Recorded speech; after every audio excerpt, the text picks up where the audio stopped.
ಹೊನ್ನು ಮಣ್ಣು ಇದಕ್ಕೆ ಸೋಲದೆ ಇರೋರು ಯಾರಿದ್ದಾರೆ ಹೇಳಿ? ಅದೆಂತ ಪ್ರಭಾವಿಯಾಗಿರ್ಲಿ, ಅದೆಂತ ಮೇಧಾವಿ ಆಗಿರ್ಲಿ, ಈ ಮೂರರ ಹಿಂದೆ ಬಿದ್ದೇ ಬೀಳ್ತಾರೆ. ಇಲ್ಲಿಯೂ ಸಹ ಓರ್ವ ಇನ್ಸ್ಪೆಕ್ಟರ್ ಒಂದು ಹೆಣ್ಣಿನ ಸೌಂದರ್ಯದ ಹಿಂದೆ ಬಿದ್ದು ಫಜೀತಿಗೆ ಸಿಲುಕಿದ್ದಾನೆ. ಹಾಗಾದ್ರೆ ಆ ಇನ್ಸ್ಪೆಕ್ಟರ್ ಯಾರು? ಆಕೆಯ ಹಿಂದೆ ಯಾವ ಕಾರಣಕ್ಕೆ ಬಿದ್ದಿದ್ದ? ಏನಿದು ವಿಚಾರ ಅಂತ ಹೇಳ್ತೀವಿ ಕೇಳಿ. ಹೆಣ್ಣಿನ ಸೌಂದರ್ಯದ ಬಲೆಯಲ್ಲಿ ಲಾಕ್ ಆದ ಆರಕ್ಷಕ.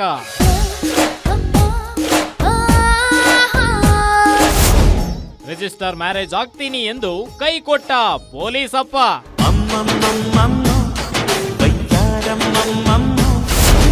ಡಿಜೆ ಹಳ್ಳಿ ಇನ್ಸ್ಪೆಕ್ಟರ್ ಮೇಲೆ ಅತ್ಯಾಚಾರ.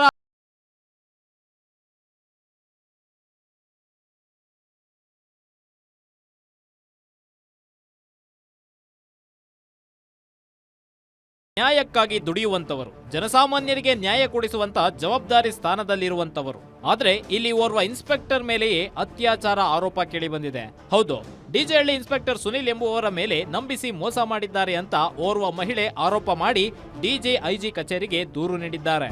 ಸರ್, 1.5 ವರ್ಷ ಹಿಂದೆ ನಾನು ಕಂಪ್ಲೇಂಟ್ ಕೊಡೋದಕ್ಕೆ ಡಿಜೆಹಳ್ಳಿ ಸ್ಟೇಷನ್ಗೆ ಹೋಗಿದ್ದೆ.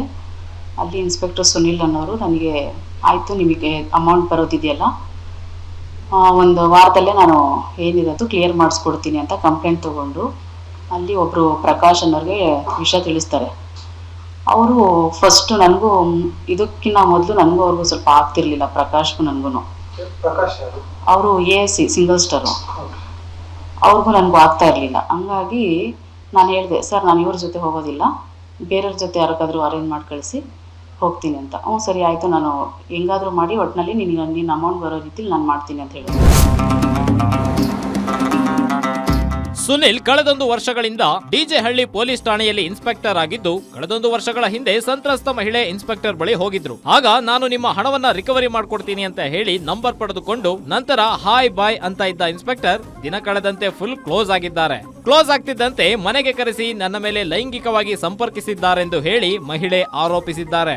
ಸರ್, ನಾನು ಒಬ್ರಿಗೆ ಲವ್ ಮಾಡ್ತಾ ಇದ್ದೆ ತುಂಬ ವರ್ಷದ ಹಿಂದೆ ಒಬ್ರಿಗೆ ಲವ್ ಮಾಡ್ತಾ ಇದ್ದೆ. ಅದು ಬ್ರೇಕಪ್ ಆದಮೇಲೆ ನಾನು ಮತ್ತೆ ಮದುವೆ ವಿಷಯಕ್ಕೆ ಹೋಗಲಿಲ್ಲ ಅಂತ ಹೇಳಿದ್ಕೆ, ಸರಿ ನಾನಿದ್ದೀನಿ, ಇನ್ಮೇಲೆ ನೀವು ಯಾವುದಕ್ಕೂ ಇದು ಮಾಡಬಾರ್ದು, ಯಾರ ಕಾಂಟ್ಯಾಕ್ಟಲ್ಲೂ ಇರಬಾರ್ದು ಅಂತ ಹೇಳಿದರು. ಏನು ಗ್ಯಾರಂಟಿ ಅಂತ ಹೇಳಿದ್ಕೆ, ಆಯಿತು ನಾವು ರಿಜಿಸ್ಟರ್ ಮಾಡ್ಕೊಳ್ಳೋಣಂತೆ, ಇಲ್ಲೇ ಎಲ್ಲಾದರೂ ಒಂದು ನೋಡಿಕೊಂಡು ಫ್ಲ್ಯಾಟ್ ಏನಾದರೂ ತೊಗೊಂಡಿರೋಣ ಜೊತೆಯಲ್ಲೇ, ಏನೋ ನೀವು ಇದು ಮಾಡ್ಕೊಳಕ್ಕೆ ಹೋಗಬೇಡಿ, ಎಲ್ಲೂ ಹೋಗಬೇಡಿ ಅಂತ ಹೇಳಿದ್ರು. ಇನ್ನು ಸಂತ್ರಸ್ತ ಮಹಿಳೆ ಆರೋಪಿಸಿರುವ ಪ್ರಕಾರ ಸಂತ್ರಸ್ತೆಗೆ ರಿಜಿಸ್ಟರ್ ಮ್ಯಾರೇಜ್ ಆಗ್ತೀನಿ, ನಿನ್ನನ್ನ ಸೆಟಲ್ ಮಾಡಿಸ್ತೀನಿ ಅಂತೆಲ್ಲ ಪುಂಗಿ ಬಿಟ್ಟಿದ್ದಾನೆ ಈ ಇನ್ಸ್ಪೆಕ್ಟರ್ ಅಂತ ಇದೀಗ ಆರೋಪಿಸಲಾಗಿದೆ.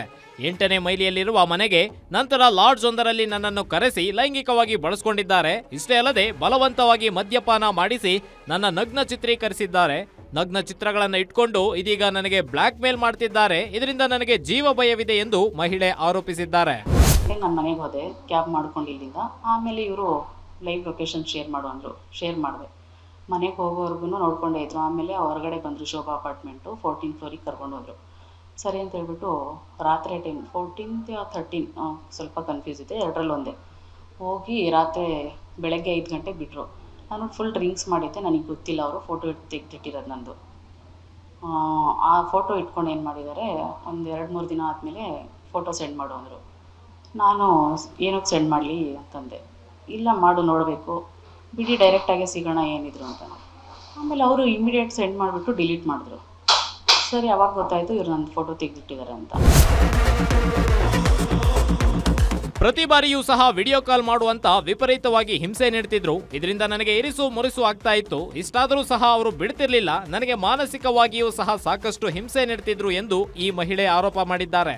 ಇದೀಗ ಈ ಆರೋಪಕ್ಕೆ ಸಂಬಂಧಿಸಿದಂತೆ ಮಹಿಳೆ ಡಿಜಿ ಕಚೇರಿಗೆ ದೂರು ನೀಡಿದ್ದಾರೆ. ರೇಪ್ ಮಾಡಿ ನನಗೆ ಬಿಸ್ನೆಸ್ ಮಾಡಿಸಿ ಕೊಡಿಸ್ತೀನಿ, ನಿನ್ನನ್ನ ಸೆಟಲ್ ಮಾಡಿಸ್ತೀನಿ ಅಂತ ಮೋಸ ಮಾಡಿದ್ದಾರೆ ಎಂದು ದೂರಿನಲ್ಲಿ ಉಲ್ಲೇಖಿಸಿದ್ದಾರೆ. ಇಲ್ಲಿ DGP ಆಫೀಸು. ಅದೇ ಹಿಂಗೆ ಸೇಮ್ ಇರೋ ವಿಷಯನೇ, ಏನೇನಿದೆ ಹಂಗೆ ನಂಬಿಸಿ ಮೋಸ ಮಾಡಿರೋದು.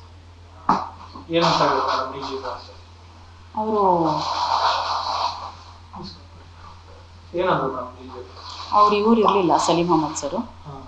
ಅವ್ರು ಇನ್ನೊಬ್ಬ ಯಾರು ಇದ್ರು, ADGP ಅಂತನೋ ಏನೋ. ಅವರು